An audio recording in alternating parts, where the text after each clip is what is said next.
Well, if its latest earnings numbers are anything to go by, SM Investments is riding the Philippines' growth story very well. But question is, can it capitalize on this momentum given a changing landscape? Here to talk us through it is Cora Guidote. She is the Senior Vice President for Investor Relations at SM Investments. Cora, good to have you on the show. Welcome. Thank you for having me. Let's start with your latest earnings report. Let's take a look at the numbers. Consolidated net income jumped 11% with all major lines of businesses doing very, very well, it seems, at least for property banking, posting double-digit growth at the moment. How pleased are you with these numbers, and how sustainable do you think these are going into next year's targets? Actually, we're happy with the numbers. They're within our own expectations.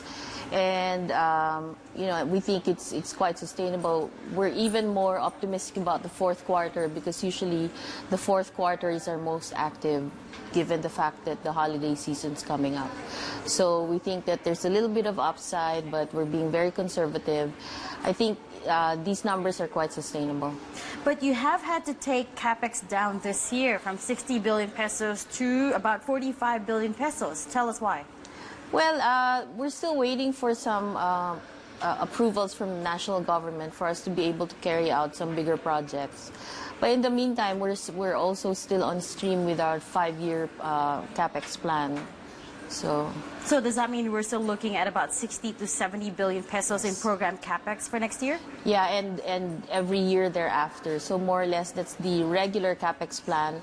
But if we get the approval for bigger ticket items, like say the reclamation project or certain projects that we're still proposing, then there could be a huge upside on that CapEx. So again, just to be very clear, for now at least, minus the big ticket infrastructure projects, we're looking at up to 70 billion pesos every year through to 2018. Yes.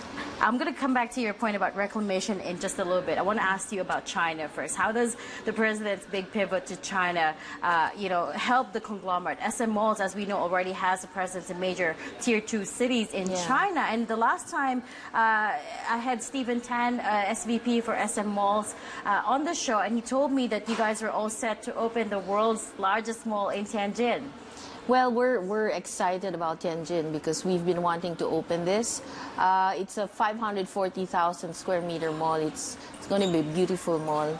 And we're quite optimistic. We're opening it in December of this year, so just in time for Christmas. We're not opening the whole mall yet, just a portion of it. But yeah, it's something exciting because this is a mall that was awarded to us by the central government. The last 6 malls that we have were awarded by the local government. So this is quite big for us because it will raise the profile of SM on a national scale.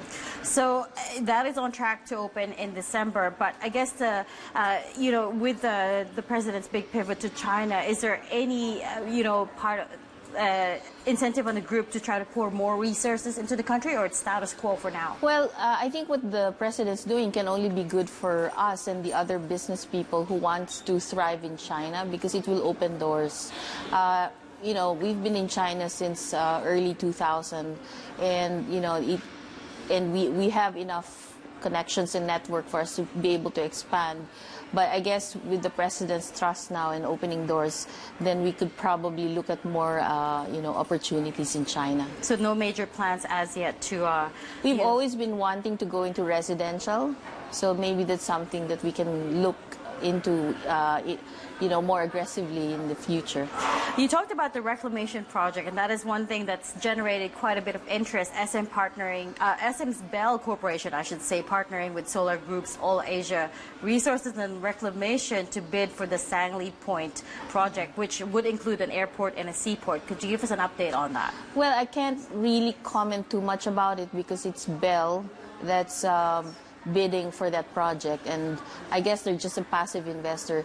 If there's any real interest from the group, it's more of the property side because that's one of our expertise.